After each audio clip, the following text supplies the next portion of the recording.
రామారంలో రాబందుల రాజ్యం అంటండి.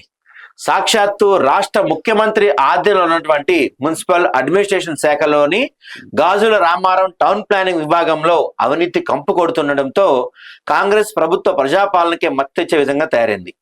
ప్రభుత్వంలో ఉన్నతాధికారులు సలాభాపేక్ష కారణంగా ప్రభుత్వం మారిన వారి అవినీతికి అడ్డుకట్ట పడకపోవడంతో ఆ మరకలు ప్రభుత్వానికి చెడ్డ పేరు తెచ్చే విధంగా ప్రతిపక్షాలకు అవకాశం కల్పిస్తుంది. ఏం జరిగింది ఇక్కడ? ప్రజాపాలనలో ప్రభుత్వ ఆదాయాన్ని కొల్లబొడుస్తున్న వైనం.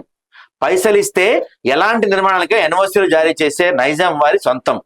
అక్రమ నిర్మాణాలపై చర్యలు ఎప్పుడని ప్రశ్నిస్తున్న స్థానికులు. గాజుల రామారం టౌన్ ప్లానింగ్ జరుగుతున్న అవినీతిపై చర్యలు శూన్యం. జిహెచ్ఎంసీ ఖజానా గండిపడుతుంటే పరీక్షక పాత్రలో డిప్యూటీ కమిషనర్. అయితే గాజుల రామానికి సంబంధించి టోటల్ అక్కడ ఉన్నటువంటి ల్యాండ్ అంతా కూడా చాలా మటుకు గవర్నమెంట్ ల్యాండ్.